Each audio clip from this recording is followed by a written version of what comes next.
से इंसान बना सकता है। आज जो जिंदगी हम और आप गुजार रहे हैं, आज का जो मुआशरा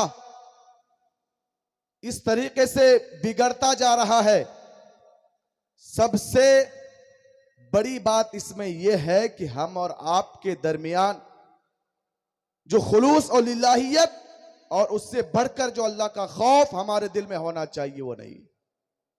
आज हम किसी चीज से गुरेज नहीं करते, चाहे वो हलाल हो, हराम हो, जायज हो, नाजायज हो, बस हमारे पास आना चाहिए।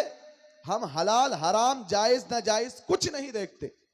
यकीन जाने मुसलमानों, जिस दिन तुम्हारे दिल में अल्लाह का खौफ पैदा हो जाएगा, अल्लाह का डर पैदा हो जाएगा, फिर उस दिन तुम्हारा दिल यह कहेगा कि तू जो कुछ बुराई करने के लिए जा रहा है उस बुराई के बारे में सोच कि एक दिन ये तुम्हारा रब तुमसे इसके बारे में सवाल करेगा और पूछेगा कि बता, दुनिया में मैंने तुझे फला फला चीज अता की, मैंने तुझे जिंदगी दी, तुमने अपनी जिंदगी किस हाल में गुजारी। उस वक्त जब रब तुमसे सवाल करेगा, तुम अपने रब को क्या जवाब दो।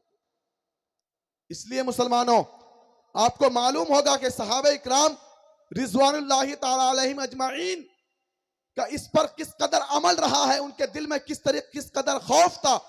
आपने सुना होगा हजरत अबू बकर सिद्दीक के बारे में, आपने सुना होगा हजरत उस्मान गनी के बारे में, आपने सुना होगा हजरत उमर फारूक के बारे में। आपको मजीद तफसील के साथ बताने की जरूरत नहीं है। मुसलमानों, वो खलीफा जिनको रसूल पाक सल्लल्लाहु ताला अलैहि वसल्लम ने दुनिया ही में जन्नत की बशारत दे दी, लेकिन उनके दिल में अल्लाह का इस कदर खौफ था। हजरत अबू बकर सिद्दीक के बारे में आया है, हजरत अबू बकर सिद्दीक के बारे में मनकूल है कि हजरत अबू बकर सिद्दीक फरमाते कि काश मैं एक बकरी होता और मैं फला इंसान का नवाला बन जाता कि कल बरोज़ क़यामत मुझे रब के सामने हिसाब न देना पड़े। इस कदर उनके अंदर खौफ। हजरत उस्मान गनी रज़ी अल्लाह तआला अन्हु के बारे में मनकूल है, आया है हजरत उस्मान गनी रज़ी अल्लाह तआला अन्हु जब किसी कब्रिस्तान में जाते तो वहां फूट फूट कर रोते, फूट फूट कर रोते। आपके आंखों से अश्कों का दरिया जारी होता था।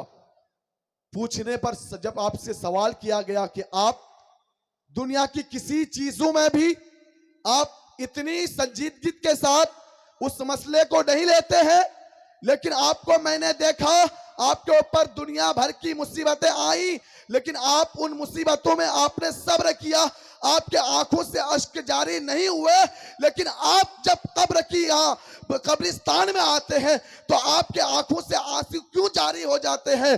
तो हजरत उस्मान गनी रज़ी अल्लाह तआला अन्हु ने रसूल पाक सल्लल्लाहु अलैहि वसल्लम का वो फरमान सुनाया और कहा, ए साइल, ए पूछने वाले, सुन कि मैंने रसूल पाक सल्लल्लाहु तआला अलैहि वसल्लम से ये सुना है। आप सल्लल्लाहु अलैहि वसल्लम ने फरमाया कि आखिरत की मंजिल में सबसे पहली मंजिल वह कब्र की है। अगर तुम कब्र की मंजिल से होकर गुजर गए, तुम्हारी आखिरत का भी बेड़ा पार हो जाए।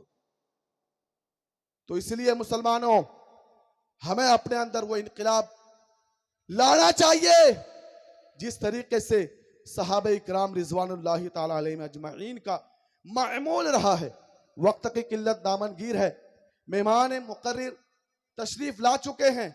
बस मैं इन्हीं चंद कलिमात के साथ अपनी गुफ्तगू को समेट रहा हूं और आपसे ये इल्तिमास और गुजारिश और रिक्वेस्ट कर रहा हूं। मुसलमानों, आज आप इस जलसे में आए हो, मेरी माँ और बहनों, जितने लोगों तक मेरी आवाज पहुंच रही है, सबसे ये गुजारिश है कि हमारे अंदर वो तकवा और परहेजगारी आनी चाहिए जिसके बदौलत हम आज अपने आप को मुसलमान कहलाते हैं।